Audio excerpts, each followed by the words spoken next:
बिस्मिल्लाहिर्रहमानिर्रहीम। अल्लाहुम्मा सल्ली अला सय्यिदिना व मौलाना मुहम्मद। अस्सलाम वालेकुम dear candidates, welcome back. Lecture number 1 आज हम डिस्कस करते हैं for day 1। Without wasting any time screen को शेयर करते हैं और देखते हैं अपना लेक्चर नंबर 1।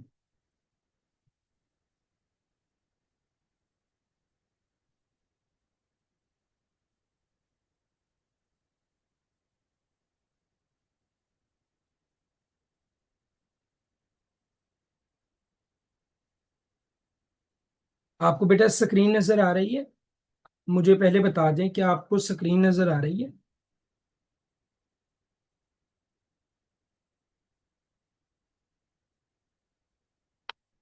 ओके।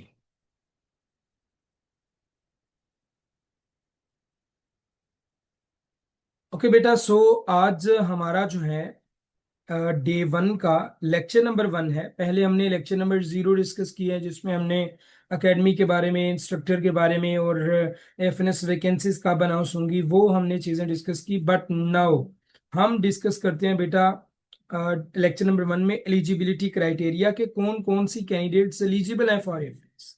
क्योंकि अगर आप एलिजिबल ही नहीं है तो तैयारी करने का क्या मकसद। So eligibility is the main thing. आपको एलिजिबिलिटी प्रॉपरली पता होनी चाहिए, आप एलिजिबल हैं या नहीं है।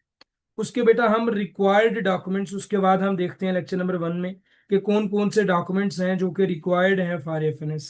एंड देन हम सिलेक्शन प्रोसीजर की बात करते हैं। टेस्ट पैटर्न मैं आप लोगों को बताऊंगा और एकेडमिक का सिलेबस मैं बताऊंगा।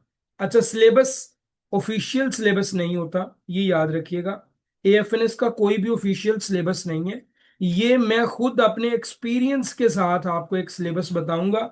आपने उसी सिलेबस को फॉलो अप अगर आप कर लेंगे तो इंशाल्लाह इंशाल्लाह आपका टेस्ट ना सिर्फ पास होगा बल्कि आप सिलेक्ट होंगे। और अगर आप हमारी पेड क्लासेस ज्वाइन करना चाहते हैं तो ये मेरा ऑफिशियल नंबर है, इस पे आप कांटेक्ट करके पेड क्लासेस भी ज्वाइन कर सकते हैं।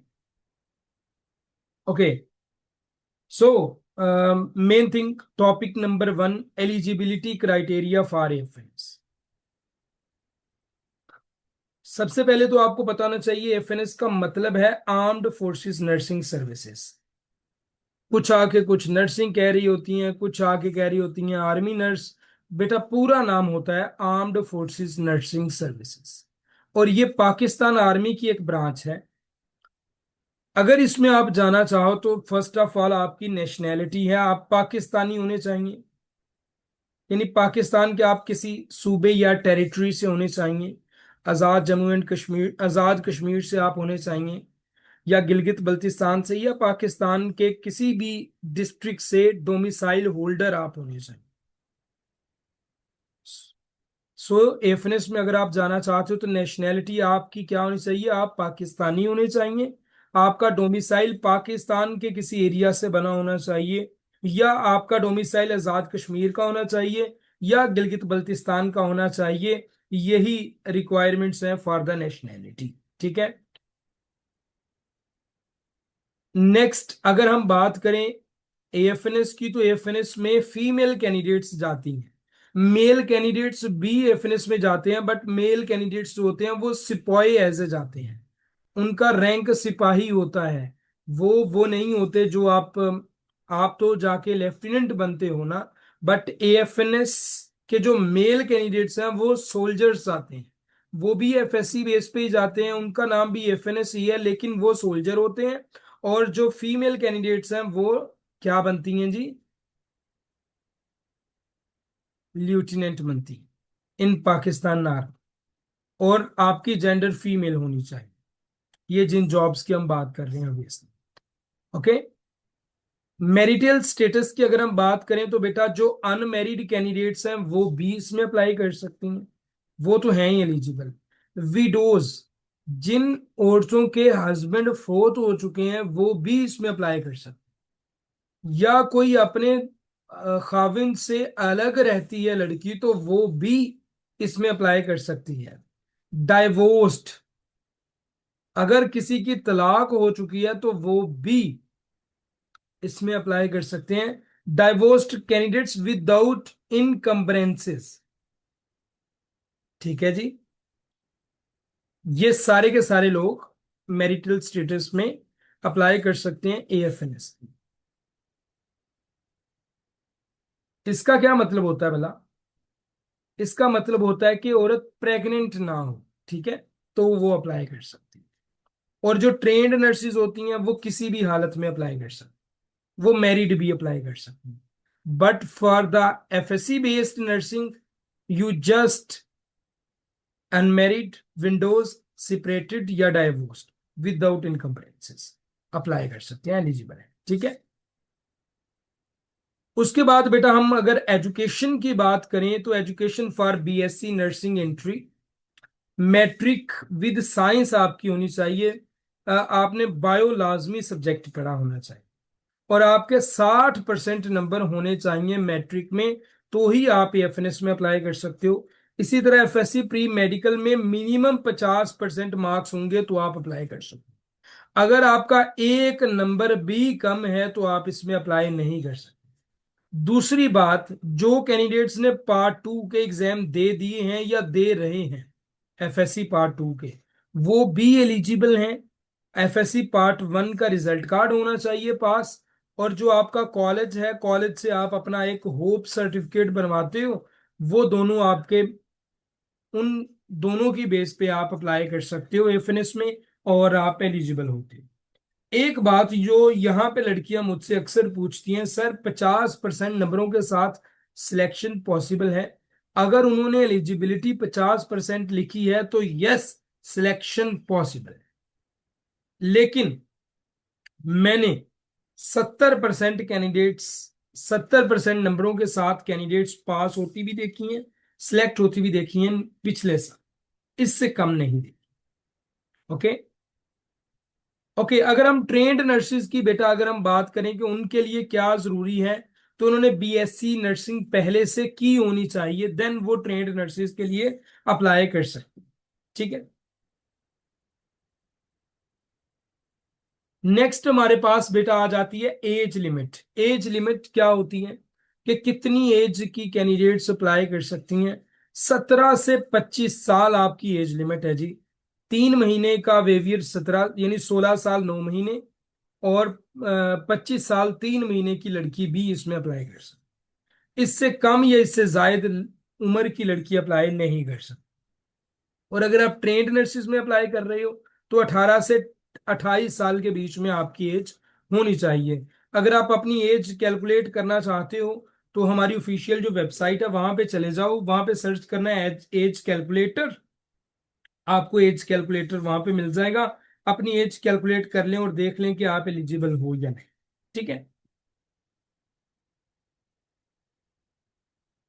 नेक्स्ट हमारे पास है हाइट मेजरमेंट। यहाँ पे गर्ल्स को बड़ी प्रॉब्लम एक होती है। वो क्या प्रॉब्लम होती है बेटियों को? बेटियों को प्रॉब्लम ये होती है कि हाइट 5 फीट होनी चाहिए। अगर आपकी, यानी 152.4 सेंटीमीटर, अगर आपकी हाइट 152.4 सेंटीमीटर से कम है तो आप फेल हो, और आप टेस्ट भी नहीं दे सकती, आप एलिजिबल नहीं हो। इस पे कोई कंप्रोमाइज नहीं होता, हाइट पे कोई कंप्रोमाइज नहीं होता।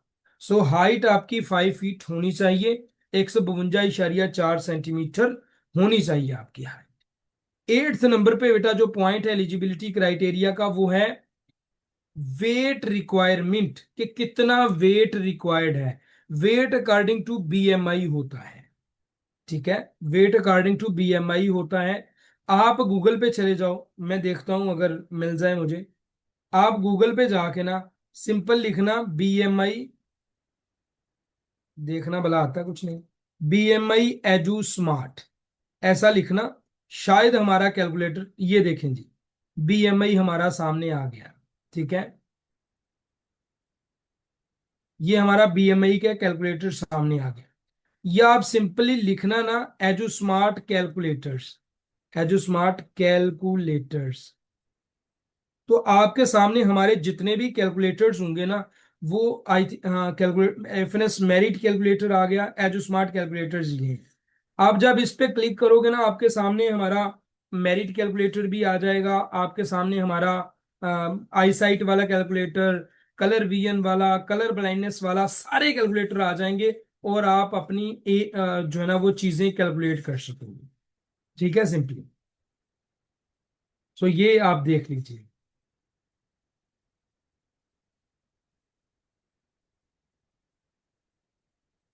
ओके।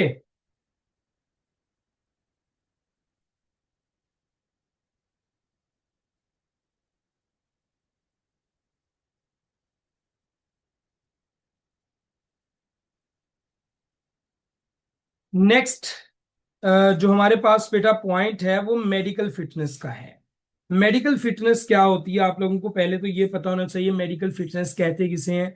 आपकी हर चीज, लाइक आपकी हाइट पूरी होनी चाहिए, वेट पूरा होना चाहिए। आईसाइट का भी अक्सर लड़कियों को प्रॉब्लम होता है, आईसाइट आपकी 6/6 होनी चाहिए, विद और विदाउट ग्लासेस। आपके अगर 3 या 4 पॉइंट्स तक आईसाइट वीक है लेकिन ग्लासेस के साथ आपको सही दिखता है, तो भी आप एलिजिबल होते हो। जनरल फिजिकल कंडीशन, जिसमें आपका कैरिंग एंगल ठीक होना चाहिए, फ्लैट फुट सही होना चाहिए, आपकी नी नॉकिंग नहीं होनी चाहिए, यानी आपके घुटने नहीं जुड़ने चाहिए, आपके हथेलियों पे पसीना नहीं आना चाहिए, आपका टीथ सही होने चाहिए, आपको थ्रॉट सही होना चाहिए, आपकी नोक की हड्डी सही होनी चाहिए। ये सारी चीजें जो है ना आपकी चेक की जाती हैं, और ये जनरल फिजिकल कंडीशंस होती हैं, आपको इन सब चीजों में फिट होना चाहिए। और आगे आ जाते हैं फिर जो फाइनल मेडिकल के पॉइंट्स हैं, लाइक ब्लड प्रेशर आपका ठीक होना चाहिए, आपकी एचबी ठीक होनी चाहिए, बॉडी का स्ट्रक्चर ठीक होना चाहिए, यूरिन टेस्ट आपके होते हैं, कुछ ब्लड टेस्ट आपके होते हैं इलेक्ट्रोलाइट्स के लिए। सो ये सारी चीजें जो है ना आपको देखना है, अपने इन सारी चीजों में फिट होना चाहिए। ये जनरल रिक्वायरमेंट्स हैं, अगर ये सारी रिक्वायरमेंट्स पूरी हैं तो आप एलिजिबल हो। और अगर आप एलिजिबल हो देन आप अप्लाई कर सकते हो एएफएनएस में।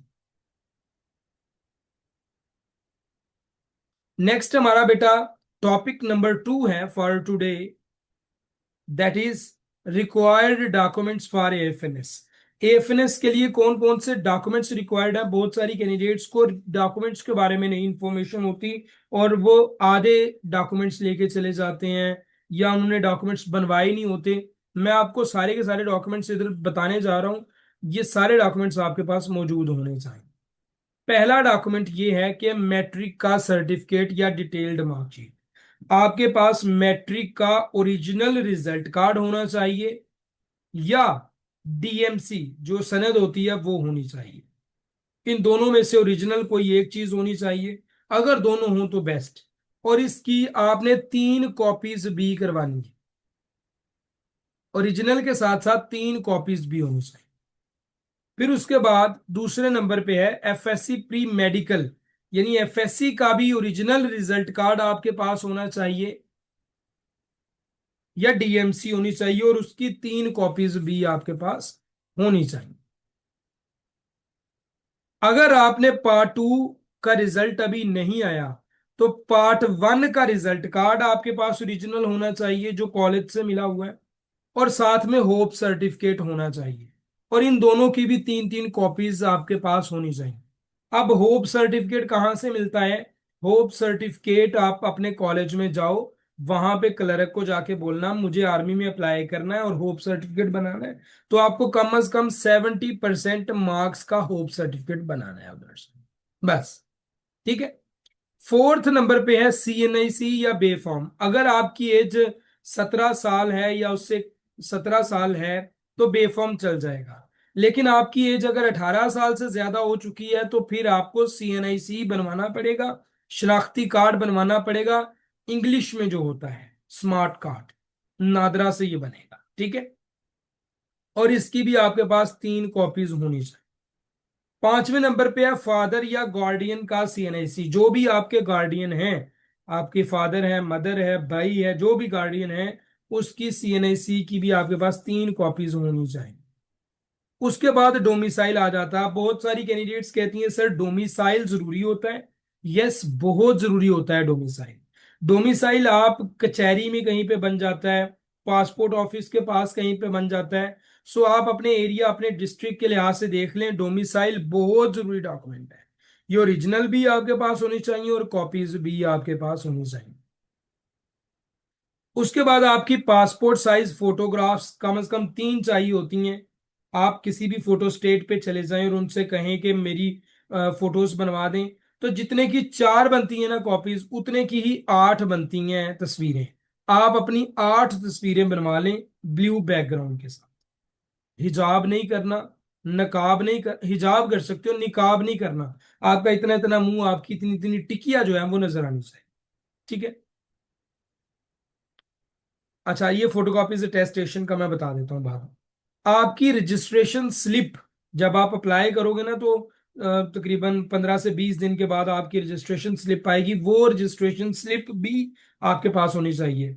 और साथ में एक फी का चलान होता है 300 रुपए का, वो आपने नेशनल बैंक में जमा करवाना होता है, तो वो चलान भी आपके पास होना चाहिए। ट्रेंड नर्सिस के लिए डिप्लोमा डिग्री और एनओसी वगैरह, ये ट्रेंड नर्सिस के लिए आपके लिए 10 डॉक्यूमेंट हैं ऊपर ऊपर जो मैंने आपको बताया। अब फोटो कॉपीज अटेस्टेड का क्या मतलब है? ये आपने जितनी भी कॉपीज करवाई है ना, 3 3 कॉपीज या 4 4 या 5 5 कॉपीज जितनी भी करवाई है, आपने किसी 17 ग्रेड के ऑफिसर के पास चले जाना है। 17 ग्रेड के ऑफिसर का क्या मतलब है? वो ऑफिसर, आप हाई स्कूल में चले जाएं, आप गवर्नमेंट कॉलेज में चले जाएं, आप किसी बैंक में चले जाएं, आप किसी कचहरी में जज के पास चले जाएं, जरी ऑफिसर के पास चले जाएं, जो 17वें ग्रेड का अफसर हो। तकरीबन ये सारे 17वें ग्रेड के अफसर होते हैं। आपने उनसे जाके कहना हमारे डॉक्यूमेंट्स टेस्ट कर दें, वो आपको टेस्ट कर देंगे। कॉपीज टेस्ट होती हैं, ओरिजिनल डॉक्यूमेंट्स को टेस्ट नहीं करवाते। ठीक है। तो ये जरूरी डॉक्यूमेंट्स हैं। फी चालान बेटा क्या है? ये पिछले साल हुआ था और इस साल भी होगा ऑब्वियसली। आपकी जब रजिस्ट्रेशन स्लिप निकलती है ना, आपकी ऑनलाइन अप्लाई करते हो तो रजिस्ट्रेशन स्लिप निकलती है, उसके साथ ही एक फी चालान का एक फॉर्म होता है। वो फी चालान आपने नेशनल बैंक में जमा करवाना होता है। 300 रुपए का होता है ये फी चालान। और उसकी एक कॉपी बैंक रख लेता है, एक कॉपी स्टूडेंट के पास होती है, एक कॉपी जो है वो आपने उधर जमा करवानी होती है अपने डॉक्यूमेंट्स के साथ। ये होता है फी चालान। ये आपके रिक्वायर्ड डॉक्यूमेंट्स हैं जो आपको चाहिए। इसके अलावा एक डॉक्यूमेंट होता है जिसे हम कहते हैं, वो जो पोस्टल ऑर्डर होता है, वो आपको इनिशियल टेस्ट पास करने के बाद चाहिए होता है। या एक डॉक्यूमेंट है जो नौदरा से बनता है फैमिली रजिस्ट्रेशन का, वो भी आपको इनिशियल टेस्ट पास करने के बाद बनवाना होता है, पहले नहीं। ठीक है, पहले नहीं खर्चल होगा। So these are the required documents for FNS.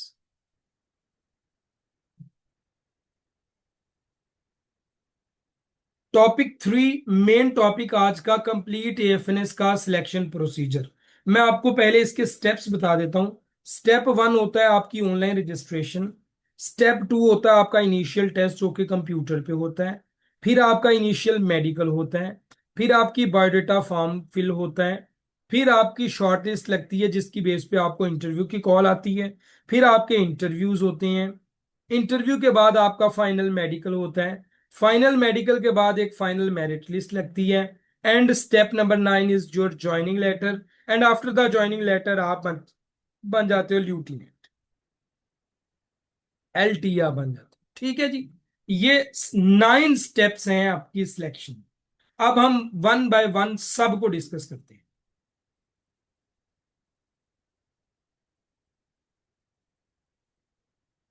Okay. Step number 1, online registration. जून में, जुलाई में, अगस्त में जब भी वैकेंसीज आएंगी ना, तो पाकिस्तान आर्मी की ऑफिशियल वेबसाइट पे जाके आपको रजिस्ट्रेशन करना होगा। अब यहाँ पे बहुत सारी कैंडिडेट्स क्या करती हैं कि वो किसी नेट कैफे पे जाके उनको पैसे देती हैं और वहां से रजिस्ट्रेशन करवा लेती हैं, जो कि बिल्कुल गलत प्रोसीजर है। आपने उसमें हॉबीज लिखनी होती हैं, एक्स्ट्रा करिकुलम एक्टिविटीज लिखनी होती हैं, लैंग्वेज के रिलेटेड चीजें लिखनी होती हैं। सो अगर आप इस तरह के काम करोगे तो ऑब्वियसली आप फेल हो, आप फाइनल तक पहुंचोगे ही नहीं। आपको अपनी रजिस्ट्रेशन खुद करनी है। मैं इस पे कंप्लीट वीडियो बनाऊंगा कि आप कैसे रजिस्ट्रेशन कर सकते हो। आपने उसके मुताबिक अपनी रजिस्ट्रेशन करनी हो। लिखनी अपनी चीजें होती हैं तो आप किसी से क्यों लिखो। सो जैसे मैं बोलूंगा आपने वैसे रजिस्टर्ड करना होगा जब रजिस्ट्रेशन आएगी। ठीक है जी। जब रजिस्ट्रेशन हो जाएगी तो फिर आपकी एक रजिस्ट्रेशन स्लिप निकलेगी और आपका एक फी चालान निकलेगा जो आपने जमा करवाना होगा नेशनल बैंक में। सिंपल। ये हो गया आपका स्टेप 1। स्टेप 2 की बेटा अगर हम बात करें तो फिर आपका होगा इनिशियल टेस्ट। इसको हम फुल्ली डिस्कस करेंगे नेक्स्ट। इनिशियल टेस्ट बेटा जब आप जाते हो आपके डॉक्यूमेंट्स वहां पे चेक किए जाते हैं। फिर आपके डॉक्यूमेंट्स चेक करने के बाद आपको ई टेस्टिंग हॉल में लेके जाया जाता है और वहां पे आपका टेस्ट होता है जिसमें इंटेलिजेंस टेस्ट लिया जाता है, आपका एकेडमिक टेस्ट लिया जाता है और पर्सनैलिटी टेस्ट लिया जाता है। 3 टेस्ट आपके तकरीबन ये होते हैं और ये कंप्यूटर पे होते हैं, ये याद रखिएगा। सो आपको कंप्यूटर की बेसिक नाउ हाउ होनी चाहिए कि आप कैसे कंप्यूटर को यूज करेंगे। मैं इस पे प्रॉपर आपको जो पेड कोर्स वाले हैं उनको लेक्चर्स दूंगा, जो यूट्यूब वाले हैं उन पे एक वीडियो बना के लाजमी अपडेट करूंगा कि आप कैसे कंप्यूटर पे अपना टेस्ट दे सकते हो। और जो हमारे इनिशियल टेस्ट जो हम मॉक टेस्ट लेते हैं ना अपनी स्टूडेंट्स के, वो बिल्कुल उसका इंटरफेस वैसा होता है जैसा कि आर्मी में ऑफिशियली होता है, बिल्कुल वैसा सेम होता है। तो हम इंशाल्लाह इसकी आपको प्रेपरेशन ये फ्री 7 डेज में भी करवाएंगे, लेकिन पेड में तो ऑब्वियसली हो रही है। ओके। स्टेप 3 की बेटा अगर हम बात करें तो इनिशियल मेडिकल आपका होगा। इनिशियल मेडिकल में आपकी वही चीजें weight, height, eyesight, colour blindness और बीएमआई, ये 4-5 चीजें आपकी चेक की जाएंगी। तो height 5 feet, weight according to BMI, eyesight 6/6 होनी चाहिए विद और विदाउट ग्लासेस, और कलर ब्लाइंडनेस आपका टेस्ट होगा। मैंने आपको जो कैलकुलेटर्स बोले थे, मैं देखता हूं अगर अभी ओपन हो गए हैं तो कैलकुलेटर्स आपको दिखा देता हूं।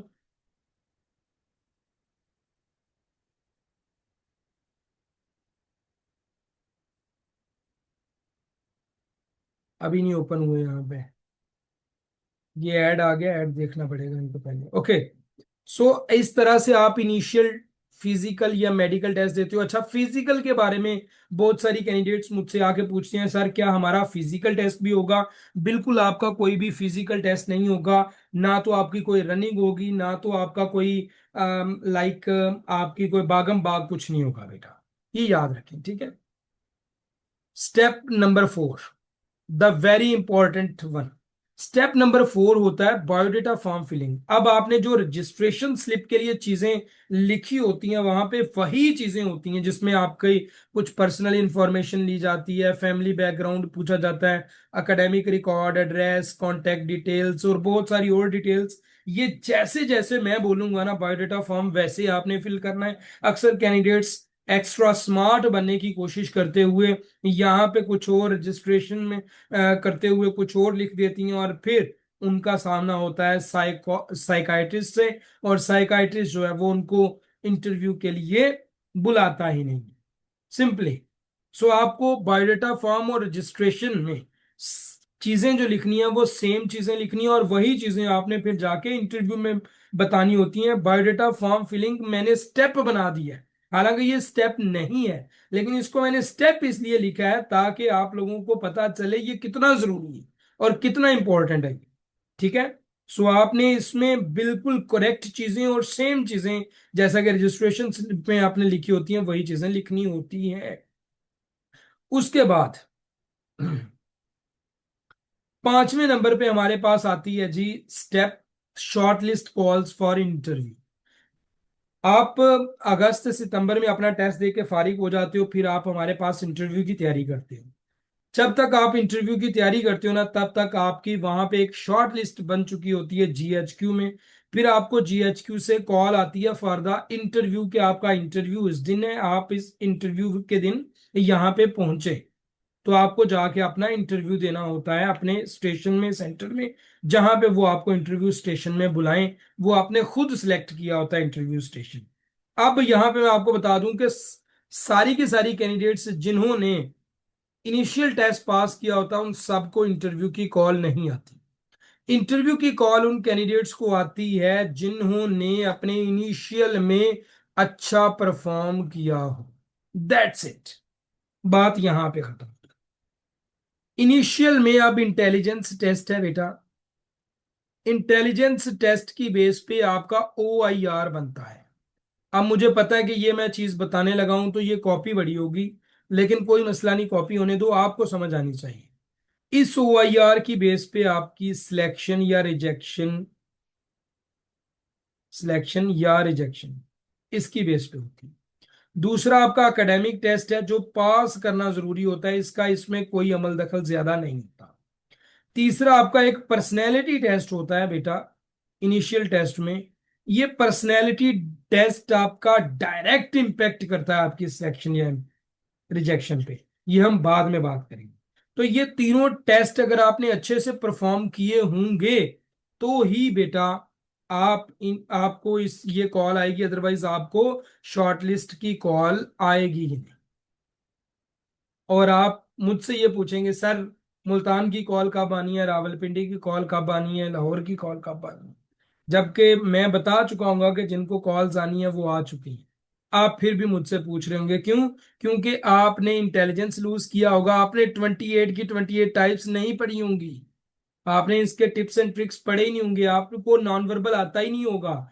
आप 60% नंबर लेके पास करोगे तो ऑब्वियसली आप सिर्फ पास होंगे, आप सिलेक्ट नहीं होंगे। ये मैं डायरेक्ट बात कर रहा हूं, आपको ये बुरी लगे, आपका दिल टूटे, मैं तो चाहता हूं कि आपका ये बात सुन के दिल टूटे और आप किसी अच्छे इंस्ट्रक्टर के पास जाके पढ़ो, ताकि आपका एक साल वेस्ट ना हो। नहीं तो आप अपना एक साल वेस्ट करोगे, 100% करो। ओके जी। Step number 6, step number 6 is about your interviews. Interviews क्या होते हैं जी बेटा? इंटरव्यूज, शॉर्ट लिस्ट हो गए, आपको इंटरव्यू के लिए बुला लिया। अब वहां पे आपको साइकोलॉजिस्ट, एक 3 4 5 ऑफिसर्स का पैनल बैठ के जज करेगा दैट क्या आप आर्मी के लिए सुटेबल हो या नहीं। याद रखें आपकी ISSB नहीं होती, बाकी जितने भी ऑफिसर्स हैं उनकी ISSB या साइकोलॉजिकल टेस्ट होते हैं, जिनमें जिनमें उन्होंने जाके स्टोरी राइटिंग करनी होती है, word association test, situation reaction test, omnibus personality inventory and बहुत सारे और टेस्ट देने होते हैं, जबकि आपका जस्ट एक ये पर्सनैलिटी टेस्ट होता है और जस्ट आपका ये इंटरव्यू होता है, इन्हीं की बेस पे सिलेक्शन होती है।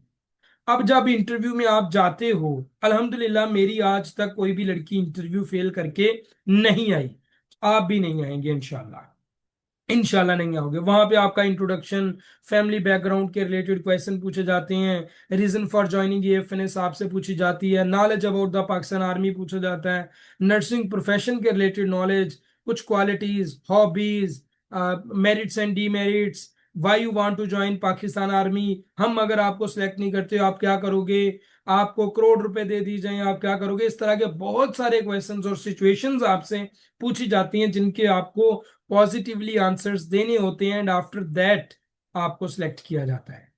स्टेप 7 की अगर हम बेटा बात करें तो फिर स्टेप 7 में आपका फाइनल मेडिकल होता है।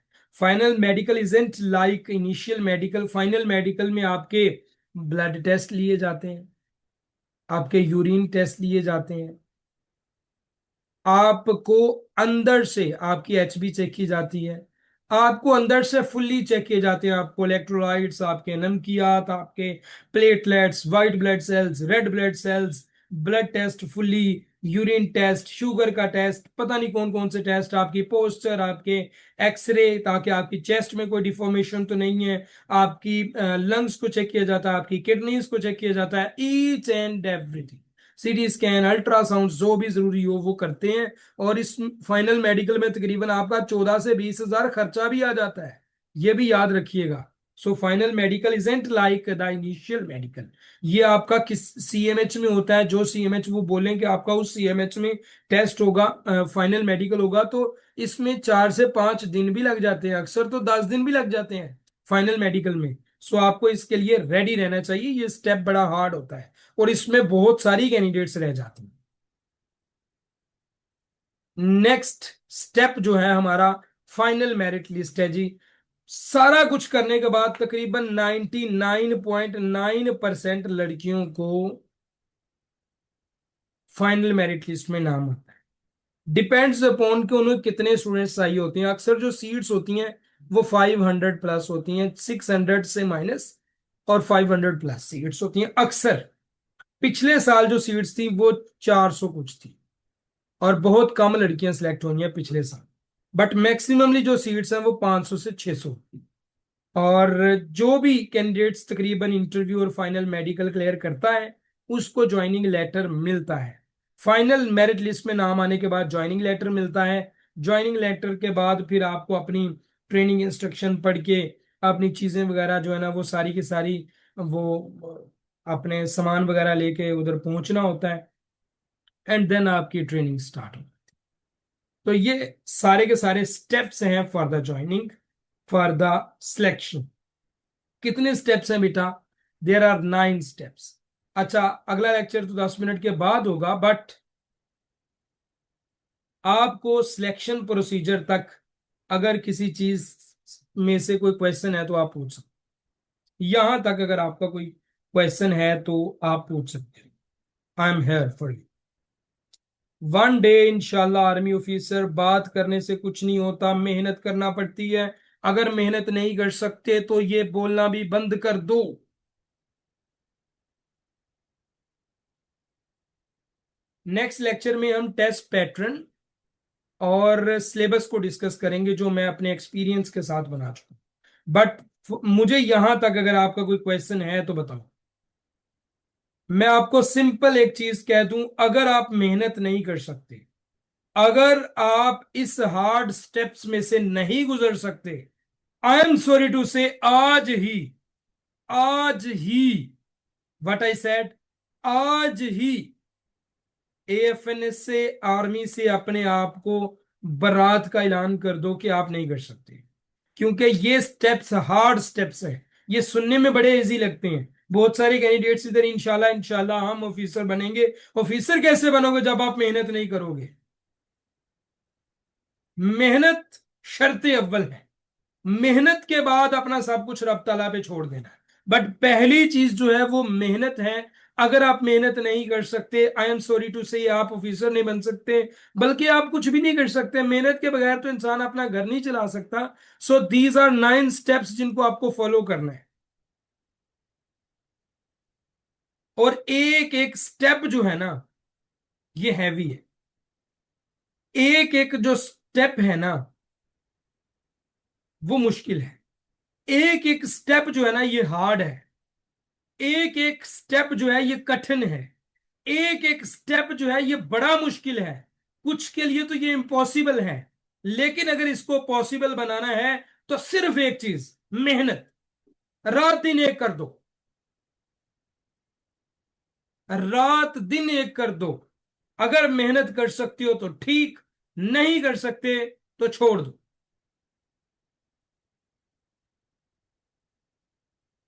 लेकिन एक बात याद रखना, एक बात लेकिन याद रखना, अगर मेहनत करोगे और ये 9 स्टेप्स में से एक दफा गुजर जाओगे ना, आई गारंटीड के पूरी जिंदगी याद रखोगे कि वाकई वो 9 स्टेप्स थे। वाकई वो 9 स्टेप्स थे। आपको अगर मेरी बात से डीमोटिवेशन मिल रही है तो छोड़ दो मुझे। बट मुझे वो चाहिए ही नहीं लोग जो बस ये कहें मुझे पास होना है, मैनू एक साल गुजारना है। तुसी घर वाले दे कमा तो किसक के इथे आके पढ़ रहे हो? पास होने के बारे में सोचना ही नहीं है। बस अगर सिलेक्ट होना है तो स्टेप नंबर 9 पे ध्यान रखो। Joining letter, joining letter, joining letter. Formula है 3+6+9। 3 बार सुबह उठ के लिखना है joining letter, joining letter, joining letter. 6 दफा दोपहर में लिखना है joining letter, joining letter, joining letter. 9 दफा रात में लिखना है ज्वाइनिंग लेटर, ज्वाइनिंग लेटर, ताकि आपके जहन में रहे ज्वाइनिंग लेटर। हमें और कुछ नहीं चाहिए। सानू इनिशियल मेडिकल नाल कोई गर्ज नहीं, फाइनल मेडिकल नाल कोई गर्ज नहीं, सानू गर्ज है ज्वाइनिंग लेटर नाल। We want joining letter. बस वी वांट ज्वाइनिंग लेटर्स। इसके लिए हमें कुछ भी करना पड़े हम करने के लिए तैयार हैं। That's it. बात खत्म भाई। हमें ज्वाइनिंग लेटर चाहिए। हमें ज्वाइनिंग लेटर चाहिए। उसके लिए हमें कुछ भी करना पड़े, इंटेलिजेंस, एकेडमिक, मेडिकल, फिजिकल, जो कुछ भी आएगा हम करेंगे। तो ये आपकी मोटिवेशन होनी चाहिए, दैट्स इट, मुझे और कुछ नहीं चाहिए। मुझे बस यही बात चाहिए जो मैं करना चाह रहा हूं। आपको ज्वाइनिंग लेटर चाहिए, 10 मिनट के बाद दोबारा से क्लास। जो नेक्स्ट टॉपिक है वो बड़ा इंपॉर्टेंट है। So the next topic for today is AFNS test pattern. बहुत सारे कैंडिडेट्स को टेस्ट पैटर्न की समझ ही नहीं आती। जब तक बेटा आपको टेस्ट पैटर्न की समझ नहीं आएगी आप तैयारी कैसे करें। मैं आपको सिंपल एक टेस्ट पैटर्न देने जा रहा हूं। इंटेलिजेंस टेस्ट वैसे तो इकट्ठा होता है। वर्बल इंटेलिजेंस टेस्ट के 86 एमसीक्यूज होते हैं जो कि आपने 30 मिनट्स में सॉल्व आउट करने हैं। अब अगर इसको आप डिवाइड करो तो कम से कम आपको आई थिंक सो के 86 एमसीक्यूज हैं, 20 सेकेंड्स आपको मिलते हैं एक क्वेश्चन को हल करने के। कितने सेकंड्स? 20 सेकंड्स में आपने वर्बल इंटेलिजेंस टेस्ट का हर सवाल करना होता है। 30 मिनट होते हैं आपके पास, 86 एमसीक्यूज। और ये टेस्ट कंप्यूटर पे होता है, ये भी याद रखें। और आपको, आप यही याद रखें कि रफ अमल के लिए चीज भी कोई नहीं दी जाती, कोई रफ पेपर नहीं दिया जाता। नॉन वर्बल इंटेलिजेंस टेस्ट के 64 एमसीक्यूज होते हैं जो आपने 30 मिनट्स में सॉल्व आउट करने होते हैं। और ये एमसीक्यूज जो हैं ये तकरीबन आप देख लें, कम से कम आपको आई थिंक सो के 30 सेकंड्स मिलते हैं एक क्वेश्चन को हल करने के लिए। अब इस इन टाइप्स में वर्बल नॉन वर्बल में कुछ क्वेश्चंस ऐसे भी होते हैं बेटा जो क्वेश्चन 1 मिनट में भी सॉल्व नहीं होता। ये भी देखें, तो आपको टिप्स एंड ट्रिक्स आते होंगे तो ही आप इन क्वेश्चंस को जल्दी से सॉल्व आउट कर सकें। उसके बाद आपका एकेडमिक टेस्ट होता है। एकेडमिक टेस्ट में 50 एमसीक्यूज आपके होते हैं और आपको 30 मिनट्स ही दी जाती हैं, कभी कभी 25 मिनट्स। ठीक है। एंड पर्सनैलिटी टेस्ट देन आपका होता है जिसमें 200 एमसीक्यूज होते हैं और आपको 30 मिनट दिए जाते हैं। 200 एमसीक्यूज 30 मिनट में, सोचो। पर्सनैलिटी टेस्ट की मैं डिटेल आपको बता देता हूं। ये जो टोटल 200 एमसीक्यूज है ना, इनमें 150 एमसीक्यूज इंग्लिश में होते हैं और 50 एमसीक्यूज उर्दू में होते हैं। उर्दू पर्सनैलिटी के 50 एमसीक्यूज होते हैं, इंग्लिश पर्सनैलिटी के 150 एमसीक्यूज होते हैं। ठीक है। तो इन दोनों को मिला के आपके जो एमसीक्यूज बनते हैं वो 200 एमसीक्यूज बनते हैं। और ये सारे एमसीक्यूज आपको 30 मिनट्स में सॉल्व आउट करने होते हैं। उसके बाद एकेडमिक एमसीक्यूज में आपको एक नोट बताता चलूं। कुछ लोग कहते हैं जीके पोर्शन शामिल होता है, कुछ आपको करंट अफेयर भी करवा रहे होते हैं, कुछ आपको हिस्ट्री करवा रहे होते हैं। ये ऐसी चीजें कुछ नहीं होती बेटा आपके पेपर। आपका जो एकेडमिक पेपर होता है ये 5 चीजों पे मुश्तमिल होता है maximally. Biology MCQs, chemistry MCQs, physics MCQs, आ इंग्लिश गई है। MCQs and nursing MCQs. ये नर्सिंग एमसीक्यूज बेसिक आपको आते हैं। अ, अब ये 5 पोर्शंस है ना, जो इनमें से किसी को बायोलॉजी ज्यादा आ जाता है, किसी को केमिस्ट्री, किसी को फिजिक्स, किसी को इंग्लिश, किसी को नर्सिंग पोर्शन ही सारे का सारा आ जाता है। अब अगर मैं सिंपल बताने जा रहा हूं, अगर तो आपको आए ना सारे का सारा इक्वली टेस्ट में, तो आप इजीली इसको पास क्लियर सेलेक्ट कर लेते हो। लेकिन अगर केमिस्ट्री ही अकेला आ जाए तो पास आप फिर भी कर सकते हो। लेकिन अब हमारा एज ए ह्यूमन एक प्रॉब्लम है कि फर्ज करो अगर केमिस्ट्री ही सारी की सारी आ गई ना, तो अब हम जहन में आ सोचना गई है। स्टार्ट कर देंगे कि सारे का सारा केमिस्ट्री ही आ रहा है। हम क्या जहन में सोचना स्टार्ट कर देंगे कि सारे का सारा केमिस्ट्री ही आ गया, अब मैं फेल हो जाऊंगी, और आप ऑब्वियसली फेल हो जाते। सारे का सारा फिजिक्स आ गया, न्यूमेरिकल्स आ गए, मैं फेल हो जाऊंगी, तो आप फेल हो जाते हैं। तो आपको ये बिल्कुल नहीं सोचना, आपको हर सब्जेक्ट की तैयारी करनी है। ऐसा ना हो कि आप नर्सिंग की तैयारी ना करो और नर्सिंग पेपर में आ जाए, खत्म।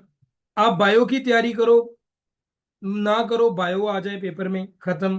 केमिस्ट्री की तैयारी ना करो, केमिस्ट्री आ जाए सारी पेपर में, फेल। ये इश्यूज हैं आपके। एकेडमिक अक्सर फेल पता है क्यों होता है? एक तो ये होता है कॉम्प्लेक्स। हालांकि मैक्सिममली जो आपका एकेडमिक होता है ना ये लाइनें उठाई होती हैं आपकी पेपर से। लाइंस उठाने का क्या मतलब होता है? जो लाइंस होती हैं ना आपकी टेक्स्ट बुक में, पंजाब की या फेडरल की, मैक्सिममली फ्रॉम द फेडरल, वहां से लाइंस ही पिक की होती हैं। नहीं तो कोई भी कैंडिडेट पेपर दे के आए और मुझे आके बताए कि सर पेपर बुक से नहीं था, ये हो ही नहीं सकता कि बुक से ना हो। पेपर आपका हमेशा आपकी किताब से होता है, लेकिन जरा थोड़ा सा घुमा के दिया। दैट इज वाई आपको हो सकता है दो चार पांच क्वेश्चन इधर उधर से भी हों, इज इट इज पॉसिबल। लेकिन ये पॉसिबल नहीं है कि आपके सारे का सारा पेपर ही आप कहें कि out of course and out of syllabus था। ऐसा नहीं, सही, ऐसा बिल्कुल भी नहीं, कम से कम मैंने ऐसा अभी तक नहीं। सो आपको, आपका जो एकेडमिक है ये 5 सब्जेक्ट आपको तैयार कर। अच्छा, मेरे आइडिया के मुताबिक इंग्लिश इस दफा सबसे ज्यादा आएगा, तो इंग्लिश पे ज्यादा ध्यान। पेपर पैटर्न दोबारा से देख लें। Verbal test 86 MCQs 30 minutes, non verbal intelligence test 64 MCQs 30 minutes, academic test 50 MCQs 30 minutes, personality test 200 MCQs 30 minutes. और इनमें कोई भी वक्फा नहीं है, ब्रेक कोई नहीं है। एक ही सीट पे बैठे हुए, एक ही कंप्यूटर पे बैठे हुए आपका ये सारे के सारे टेस्ट होने। ओके, और एक ही दिन एक ही टाइम पे ये आपके टेस्ट होने हैं और आपको ये क्लियर करना पड़ेंगे। ओके,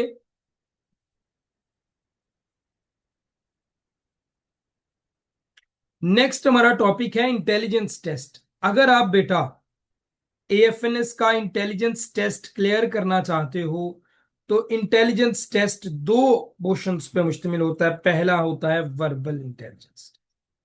वर्बल इंटेलिजेंस टेस्ट के 86 एमसीक्यूज आते हैं, 30 मिनट्स में आपने इनको सॉल्व आउट करना होता है। और इसकी जो टाइप्स हैं, यहां पे मैंने तकरीबन 22 टाइप्स लिखी हैं, टोटल 28 के करीब टाइप्स हैं जो मैं अपने पेड ग्रुप में पढ़ाता हूं, पढ़ा चुका हूं, पढ़ाऊंगा। इसमें नंबर सीरीज है, इसमें लेटर सीरीज है, कोडिंग डी कोडिंग है, डायरेक्शन सेंस है, blood relation, odd one out, syllogism, common sense, speed distance, ratio proportion, direction sense, blood relation, time, calendar, sequence, sitting arrangement, cutting percentage growth, price, analogy, completion of series, simple logic, word relation. These are 22 types, लेकिन total 28 types हैं जो मैं अपने paid group में पढ़ाता हूं। आपको free में मैं 20 टाइप्स के टिप्स एंड ट्रिक्स कुछ क्वेश्चंस के दूंगा, 20 टाइप्स के, वो आप लाजमी करना। अच्छा जी, अगर आप इसकी बेटा वैसे प्रैक्टिस करना चाहते हो ना, तो edusmartprep.com पे ना इसके क्विज भी अपडेट हो रहे हैं आहिस्ता आहिस्ता से, आप वो भी देखते जाएं। क्योंकि अभी हमारी न्यू वेबसाइट है ना, that is why Aahista Aahista से काम हो रहा है जो भी हो रहा है। तो आप वहां से भी क्विज की प्रैक्टिस कर सकते हैं। इसी तरह जो दूसरा पोर्शन आपके इंटेलिजेंस टेस्ट में होगा वो नॉन वर्बल इंटेलिजेंस टेस्ट होगा। 64 एमसीक्यूज है, 30 मिनट्स, यानी कम से कम मैक्सिमम आपको 30 सेकेंड्स मिलेंगे क्वेश्चन हल करने के लिए।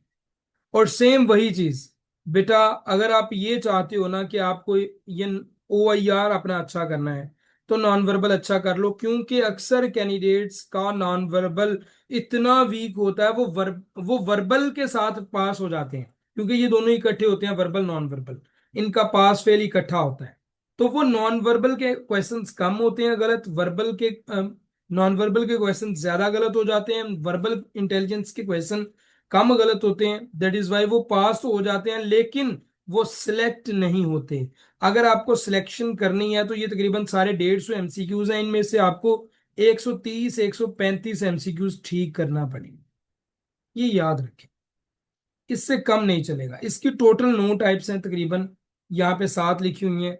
Figure series, figure completion, mirror image, water image, embed figure, analogy of figure, odd odd figure out. So ये दीज आर 7 फिगर्स।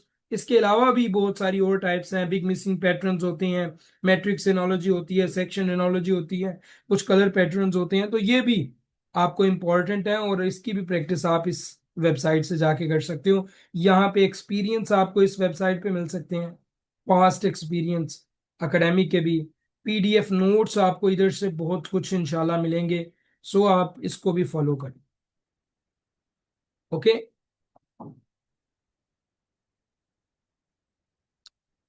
अब नेक्स्ट वो टॉपिक है जिस टॉपिक से आप डरते हो, जिस टॉपिक से हर एफएनएस के कैंडिडेट डरता है, वो है एकेडमिक टेस्ट।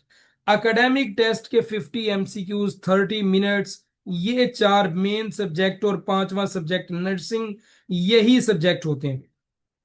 इसमें कोई जीके का पोर्शन नहीं होता, कोई हिस्ट्री का पोर्शन नहीं होता, किसी किस्म का कोई पोर्शन इसमें मौजूद नहीं होता। अगर पोर्शन मौजूद होता है वो जनरल नॉलेज जीके का पोर्शन नहीं होता। सिर्फ biology, chemistry, physics, English, nursing. अगर आप मेरे से पूछो कि सर बायोलॉजी ज्यादा आता है, केमिस्ट्री, फिजिक्स, इंग्लिश क्या ज्यादा आता है, तो ये किसी को भी नहीं पता। लेकिन मेरे आइडिया के मुताबिक इस दफा इंग्लिश पोर्शन आएगा मैक्सिमम, क्योंकि पहले इंग्लिश पोर्शन आते थे 2 से 3 एमसीक्यूज, फिर इंग्लिश पोर्शन के आने स्टार्ट हुए 4 से 5 एमसीक्यूज। पिछली दफा 10 एमसीक्यूज तक भी इंग्लिश के आ गए। मुझे लग रहा है कि इस दफा भी इंग्लिश के एमसीक्यूज 10 से 15 आपके पेपर में रिपीट होंगे। केमिस्ट्री इस दफा लो करेंगे, नहीं तो पहले केमिस्ट्री सबसे ज्यादा आती। अब मुझे लग रहा है कि बैलेंस वो करेंगे, क्योंकि पेपर बड़ा मुश्किल बना रहे हैं। अब मैं आप लोगों को एकेडमिक का सिलेबस बताने जा रहा हूं फॉर एफएनएस, लेकिन मेरी बात याद रखें और इस बात को नोट कर लें, मैं सिलेबस बता रहा हूं या कोई और बता रहा है, ये सिलेबस झूठा है, क्योंकि ये ऑफिशियल सिलेबस नहीं। ये मैंने खुद एफएनएस एएमसी सिलेबस पीडीएफ से एक्सट्रैक्ट किया हुआ है। मींस मैंने अपने एक्सपीरियंस का ये पीडीएफ अपडेट किया हुआ है, और अपने एक्सपीरियंस से मैंने ये सारे के सारे टॉपिक्स निकाले। अब आपको अगर देख लो टॉपिक्स कितने हैं, ये सिलेबस के टॉपिक्स हैं, तो ये टॉपिक्स अगर आप कर लोगे तो मुझे लगता है आपका बायोलॉजी का जो क्लियर हो जाएगा टेस्ट। ओके जी, first of all academic syllabus for FNS. Biology का सिलेबस हम डिस्कस करते हैं। This is not an official syllabus. Important biology topics: structure and function of cell organelles, prokaryotic and eukaryotic cells, plasma membrane, cytoplasm, nucleus, ribosomes, endoplasmic reticulum, mitochondria and Golgi apparatus, mitosis के phases, mechanism और significance, meiosis के phases, genetic variation and significance, mitosis और meiosis में क्या difference है, structure of DNA, DNA replication क्या होती है, ट्रांसक्रिप्शन और ट्रांसलेशन क्या होती है, एमआरएनए, टीआरएनए और आरआरएनए क्या होता है, codons and gene expression regulation क्या है, स्केलेटल मसल्स में बोन्स आप पढ़ लेना, जॉइंट्स और उनके फंक्शन आप पढ़ लेना, muscular system and muscle contraction क्या होती है। 14वें नंबर पे है सर्कुलेटरी सिस्टम, जिसमें हार्ट, ब्लड वेसल्स और ब्लड की कंपोजिशन बड़ी इंपॉर्टेंट है, ये आप पढ़ लेना। 15वें नंबर पे है digestive system from mouth to anus, सारा कुछ आना चाहिए आपको। 16वें नंबर पे है respiratory system, lungs and gas exchange. 17वें नंबर पे है excretory system, kidneys and ureters. 18वें नंबर पे है nervous systems, neurons, brain structure and reflex arc, endocrine system, hormones and glands. मुझे पता है ये सब कुछ कॉपी होगा अब, लेकिन आप लोगों को तो पता है कॉपी कहाँ पे होना है। Endocrine system, hormones and glands, immune system में white blood cells, antibodies and immunity, cardiovascular system and blood circulation, photosynthesis में लाइट और डार्क रिएक्शन, प्लांट रेस्पिरेशन क्या होती है, ट्रांसपायरेशन क्या होता है, water and mineral transport plants में क्या होता है, plant growth and development, male reproductive system के हिस्से, फीमेल रिप्रोडक्टिव सिस्टम के हिस्से, मेंस्ट्रुअल साइकिल क्या होता है, प्रेगनेंसी, चाइल्ड बर्थ और फर्टिलाइजेशन क्या होती है, कौन से हार्मोन रिलीज होते हैं, प्लांट रिप्रोडक्शन, सेक्सुअल रिप्रोडक्शन क्या होती है, ये सेक्सुअल रिप्रोडक्शन क्या होती है, सीड फॉर्मेशन एंड जर्मिनेशन क्या होती है, bacteria, viruses, fungi, protozoa, algae, इनकी टाइप्स जो हैं वो बड़ी इंपॉर्टेंट होती हैं, पढ़ लेना। Role of microorganisms in nature, microorganisms in medicine, vaccine and antibiotics, ये बड़ा इंपॉर्टेंट है। मैक्रोन्यूट्रिएंट्स, जिसमें कार्बोहाइड्रेट्स, प्रोटीन्स एंड फैट्स शामिल हैं, बड़े इंपॉर्टेंट हैं। माइक्रोन्यूट्रिएंट्स, जिसमें विटामिन्स एंड मिनरल्स शामिल हैं। बैलेंस्ड डाइट क्या होती है, digestion and absorption of nutrients, malnutrition and deficiencies, catabolism and anabolism, enzymes function, cellular respiration, very important one, glycolysis, Krebs cycle, etc क्या होता है, ATP production and metabolic pathways, evaluation जिसमें Darwin और Lamarck की theories शामिल हैं, natural selection, adaptation, speciation, evolutionary evidence जिसमें fossils हैं, होमोलोगस स्ट्रक्चर हैं, मॉलिक्यूलर बायोलॉजी है, मैक्रो मॉलिक्यूल्स ऊपर पढ़ चुके हैं, एंजाइम्स, को एंजाइम्स, पीएच, बफर्स, और इसके अलावा देख लेना इन चीजों को। एंडोक्राइन ग्लैंड्स, पिट्यूटरी ग्लैंड क्या है, थायराइड ग्लैंड क्या है, एड्रीनल्स क्या है, कौन से इसमें से हार्मोन रिलीज होते हैं, और ये हार्मोन जो नीचे दिए गए हैं, टेस्टोस्टेरोन, एस्ट्रोजन, एड्रीनालिन, इंसुलिन, कब रिलीज होते हैं, कहाँ रिलीज होते हैं। Homeostasis and feedback mechanism, neurons and synapses, brain parts आपको आने चाहिए, रिफ्लेक्स एक्शन और सेंसरी ऑर्गन्स कौन कौन से हैं, किडनी और नेफ्रॉन्स के बारे में, फिल्ट्रेशन, रीअब्जॉर्प्शन और सिक्रेशन के बारे में आपको चीजें आनी चाहिए। यूरिनरी सिस्टम जिसमें यूरेटर, ब्लैडर, यूरेथ्रा, ये क्या होते हैं, डिसऑर्डर ऑफ एक्सक्रीटरी सिस्टम्स आपको आने चाहिए। एरोबिक एंड एनारोबिक रेस्पिरेशन आनी चाहिए, mechanism of breathing, gas exchange and oxygen depth, blood components जिसमें प्लाज्मा है, रेड ब्लड सेल्स हैं, व्हाइट ब्लड सेल्स हैं और प्लेटलेट्स हैं, इन्फेक्शियस डिजीज जिसमें फ्लू है, टीबी है, मलेरिया है, क्यों होते हैं, किस वजह से होते हैं, क्या मेडिसिन यूज की जाती है, non infectious disease, cancer, diabetes, hypertension क्यों होते हैं। 15वां है जी, 65वां है prevention, treatment, vaccine and antibiotics. और 66 नंबर पे हमारे पास है जो बेटा genetic engineering, cloning, PCR very important, recombinant DNA technology, CRISPR, CS9, ये सारे 66 नंबर पे पेपर में आती हैं। Application of biotechnology in medicine and agriculture and forensics, ये बायोलॉजी का सिलेबस है जो मैंने खुद एक्सपेक्ट किया हुआ है। अगर ये 67 टॉपिक्स कर लो, कहीं जाने की जरूरत नहीं है, कहीं भी। सर जी ये तो है ही बड़े ने, हूं असी ये किंज करिए, ਇਹ ਮੈਨੂੰ नहीं पता तुसी किंज करने, but these are the 67 topics जो मैंने एक्सट्रैक्ट की। कोई दो नहीं, कोई चार नहीं, कोई पांच नहीं, कोई शॉर्टकट नहीं, बात खत्म। नेक्स्ट डिस्कशन अब होगी अबाउट द केमिस्ट्री सिलेबस, जिससे लोग बड़ा डरते हैं। आपको इतना आसान सिलेबस बना के देने जा रहा हूं, टॉपिक्स बताने जा रहा हूं, इन्हीं से पेपर आता है, इन्हीं से आएगा और आएगा और आएगा, इंशाल्लाह आएगा।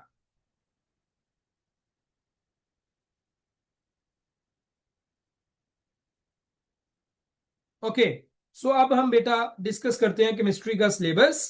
केमिस्ट्री के क्वेश्चन कॉन्सेप्ट बेस्ड ज्यादा आते हैं, तो स्टूडेंट्स को जो है ना वो टॉपिक्स ये वाले रीड आउट करने चाहिए, ठीक है। Discovery of electron, proton, neutron, Bohr model atom का, क्वांटम थ्योरी क्या होता है, क्वांटम नंबर क्या होते हैं, principal quantum number, azimuthal, magnetic quantum number, spin quantum number, very important.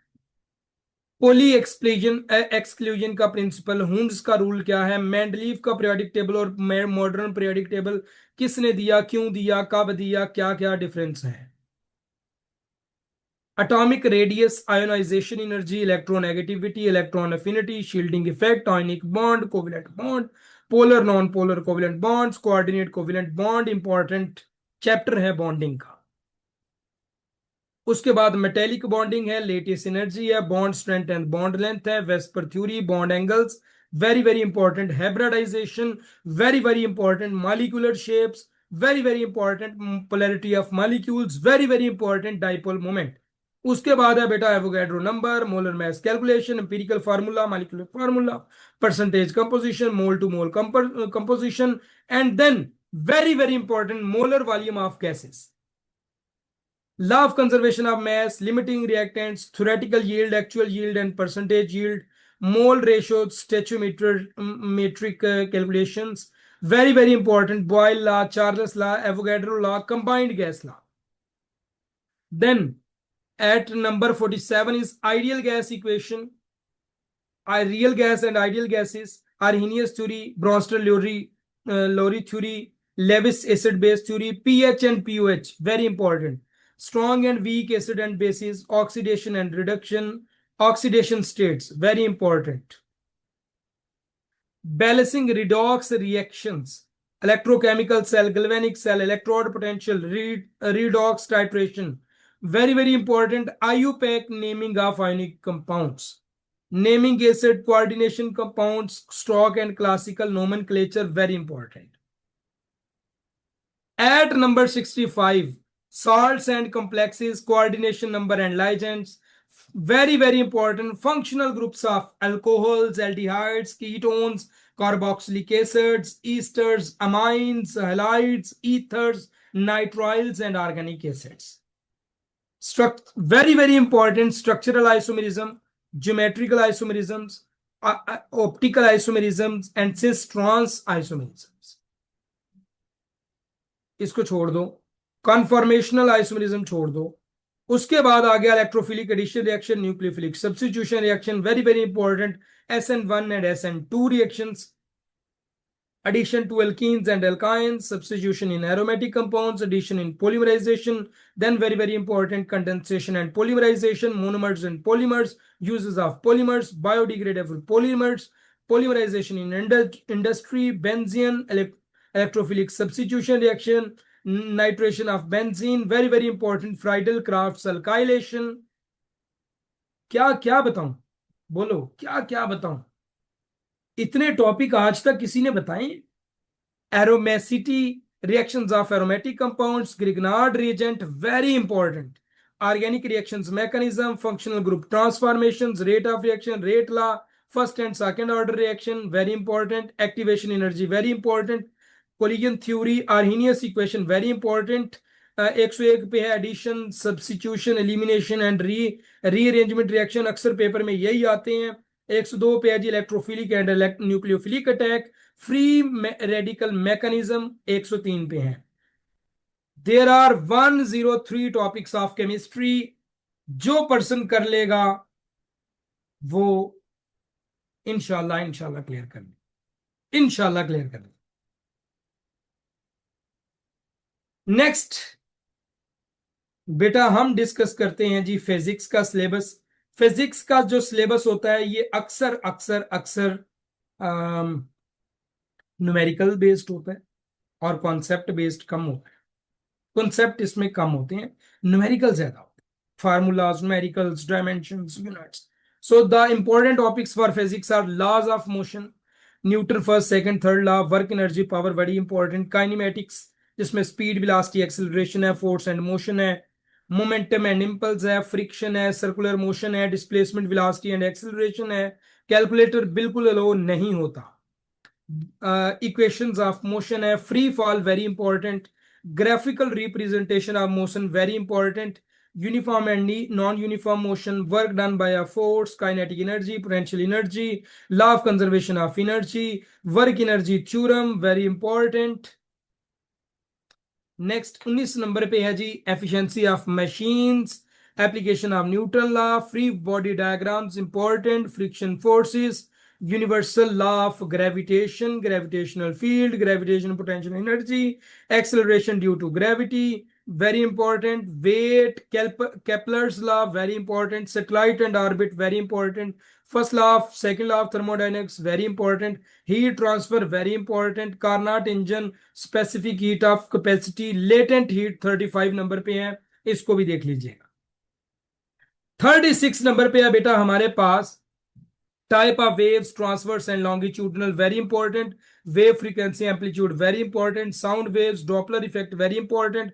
Wave interference, resonance, very important. Reflection and refraction, lenses and mirrors, very very very very important. बेटा पहले मुझे सुन लो या अपनी बातें कर लो. ब्लैक शिप्स, स्नेल्स का law, very important, paper में आता है. Total internal reflection, very important. Dispersion of light, very important. Lens of formula, very important. Optical instrument, very important. Coulomb law, electric field and potential, electric dipoles, Gauss's law, capacitance and capacitors, dielectrics, energy stored in a capacitor, Ohm law, resistance and conductance, series or parallel circuits, very important. Kirchhoff law, electrical power, Joule law of heating, electrical energy consumption, magnetic field, magnetic force on moving charges, Ampere's law, magnetic field due to current, earth magnetic field, electromagnetic induction, Faraday's law, electromagnetic waves, speed of light, electromagnetic spectrum, application of radio waves, microwaves and X-rays, photoelectric effect, very important. Einstein's theory of relativity, atomic models, radioactivity, very important. Nuclear reactions, very important. Nuclear fission and fusion very important, fluid statistics, buoyancy force very important, Archimedes का principle very important, Bernoulli principle very important, surface tension, viscosity, flow rate, continuity equation, torque, moment of inertia, rotational kinetic energy, angular momentum, rotational motion equations, rolling motion, and angular velocity and angular acceleration. These are very important topics. There are 94 topics for physics. जिसने ये 94 topics physics के कर लिए उसका इंशाल्लाह physics clear.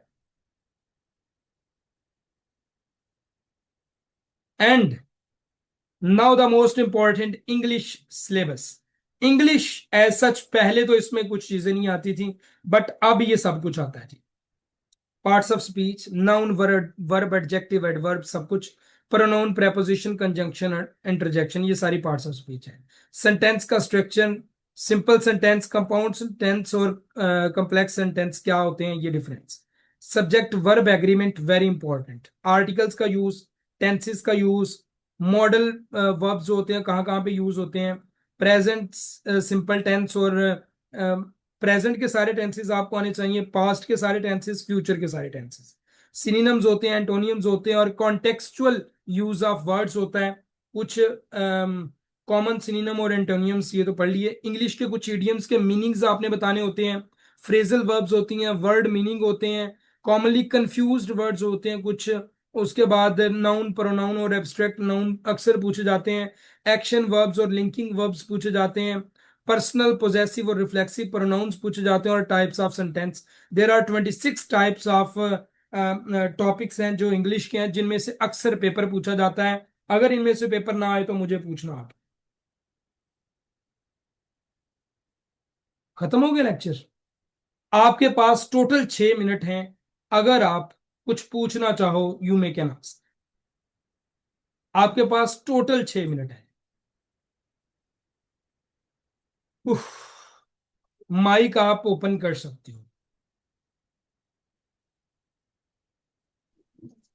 Sir bio का syllabus बता रही हूँ. बेटा बायो का सिलेबस स्टार्ट ही बायो से किया था. अब लेक्चर में देख लेना. सर मैट्रिक के क्वेश्चंस भी आते हैं, नहीं आते हैं?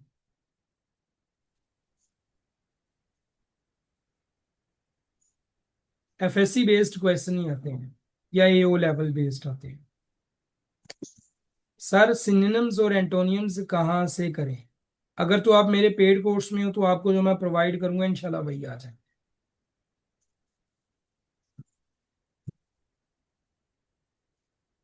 सर क्या हम कंप्लीट कोर्स वालों को ये टॉपिक एमसीक्यूज मिलेंगे? स्लीमा बेबी, पेड कोर्स वालों को तो हर चीज मिलेगी, उन्हें ये पूछने की जरूरत ही नहीं है जी.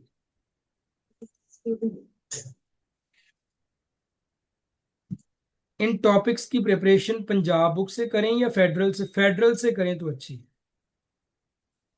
सर इंटेलिजेंस टेस्ट की ट्रिक्स आप बताएंगे? जी कुछ मैं बताऊंगा. अगर आप पेड कोर्स में हो फिर तो आप सीख भी चुके होंगे बहुत कुछ, लेकिन अगर आप फ्री कोर्स में हो तो यहाँ पे भी बताऊंगा. सर सारा सिलेबस व्हाट्सएप ग्रुप में मिलेगा, आपके सामने ही था, स्क्रीनशॉट ले लेते. ऐसे पूछने की क्या जरूरत थी? सर क्या आप कोई कोर्स में पर्सनैलिटी टेस्ट भी करवा देंगे? बेटा कोई कोर्स में पर्सनैलिटी की 3 क्लासेस हो भी चुकी हैं या 2 हुई हैं. कुछ क्लासेस हो चुकी हैं पर्सनैलिटी की. 1-2 क्लास के बाद तो पर्सनैलिटी क्लियर हो जाएगा. सर मेरा पंजाब बोर्ड है, फेडरल कैसे करें? कोई कहीं से भी बुक ले ले. सर हाफ में क्लास ली है आज की, बाकी यूट्यूब पे देख लेना, टिकटॉक पे देख लेना, या वेबसाइट पे देख लेना. बेटा किसी भी बुक से पढ़ो, बट इन टॉपिक्स को पढ़ो जरूर. ये टॉपिक्स आपने कवर करने हैं, करने टेक्स्ट बुक से हैं, एआई से नहीं करने. मत जाके चैट जीपीटी ਨੂੰ आखो ए टॉपिक्स ने ते यदि कट दियो जो कुछ है. नहीं कुछ भी लभदा, चैट जीपीटी नहीं देता. उसको भी अच्छे से कमांड देना पड़ती है पहले, फिर ही वो काम करता है. जी बिल्कुल अवेलेबल होंगे बेटा यूट्यूब पे भी. अगर किसी का कोई वैलिड क्वेश्चन है you may can ask. Academy मुश्किल था, वर्बल इंटेलिजेंस आपका ही था, सब कुछ मेरा ही होगा इस बार भी. सर ये सारे टॉपिक्स तो फिर पंजाब बुक में भी हैं, अगर हैं तो करें. मैंने कहा फेडरल से पढ़ोगे तो अच्छा है, अगर फेडरल नहीं है तो जोन सी मर्जी बुक पढ़ो. डोगर की बुक करनी है? ఇది एक शॉर्ट वीडियो भी पाना बंद दी है। अच्छा, एक बेटी पूछ रही है सर डोगर की बुक पढ़नी है। बिल्कुल डोगर की बुक नहीं पढ़नी, क्योंकि वहां से कुछ नहीं आता। एवं तुसी पैसे भी खर्च करने ने तो डोगर की किताब से कुछ नहीं आता, ना जरूरत है वो पढ़ने। सर अगर जून में कंप्लीट कोर्स स्टार्ट करें तो जुलाई का लास्ट तक सिलेबस कवर हो जाएगा। सिलेबस मैंने पढ़ाना, आपने कवर करना, रात दिन एक कर दो। सर क्या आप दोबारा पर्सनैलिटी टेस्ट नहीं करवाएंगे? ये हमारी चीजें रिवीजन होती रहती है, चीजें चलती रहती, ऐसा नहीं होता है एक चीज पढ़ ली तो वो छोड़। हमारी रिवीजन से चलती रहती। सेंटर सर चेंज करके कराची में करो तो कोई फर्क पड़ेगा? बिल्कुल पड़ेगा। कराची में नंबर ऑफ सीट्स भी कम होती हैं लेकिन मेरिट भी कम होता है।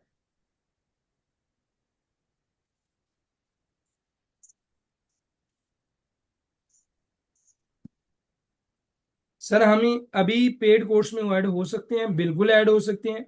ये जब आपका FNS 7 डेज का कोर्स खत्म होगा, 6 तारीख से हमारा बैच 3 स्टार्ट हो रहा है कंप्लीट कोर्स के लिए, और बैच 2 स्टार्ट हो रहा है क्विक कोर्स के लिए।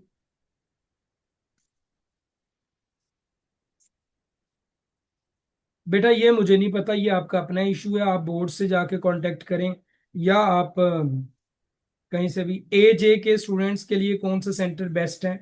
आजाद कश्मीर के स्टूडेंट्स के लिए रावलपिंडी सेंटर बेस्ट है। रावलपिंडी में सबसे ज्यादा सीट्स होती हैं, देन लाहौर और मुल्तान में, देन कराची में, देन पेशावर में, उसके बाद हैदराबाद, कोयटा इससे कम होती। कौन सी ये क्लासेस, फ्री वाली क्लासेस तो आज ही स्टार्ट हुई हैं, आज पहला डे है। डे 1 की क्लासेस आज हमने पढ़ी है बेटा। पेड क्लासेस भी हमारी स्टार्ट हैं, वो अगर आप ज्वाइन करना चाहो तो कम। ऑब्वियसली अगर सीट्स ज्यादा हैं तो लड़कियां भी ज्यादा, लड़कियां ज्यादा हैं तो मेरिट भी हाई। मुजफ्फराबाद करना चाहो तो मुजफ्फराबाद कर लो, नो इशू। सिंध के स्टूडेंट्स के लिए कराची अच्छा है, देन हैदराबाद। सर सिलेक्शन के लिए इनिशियल टेस्ट में कितने परसेंट मार्क्स आने चाहिए? 90%। सिंध के स्टूडेंट्स हैदराबाद या कराची कहाँ में सेंटर? सर मैंने बोला है कराची बेस्ट है, लाहौर भी बेस्ट है। जो लाहौर में करना चाहते हैं वो बेस लाहौर में कर। DI खान सेंटर ठीक है, कर लो, आपके पास है।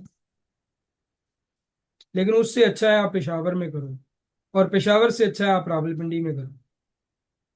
देखो मेन स्टेशन जो है ना, मैं आपको बता देता हूँ, लाहौर, मुल्तान, रावलपिंडी, कराची, ये वो मेन स्टेशंस हैं जो ज्यादा अच्छा है इनमें अप्लाई करना। इनमें अप्लाई करना, इनको इंटरव्यू के लिए सिलेक्ट करना ज्यादा अच्छा होता है, क्योंकि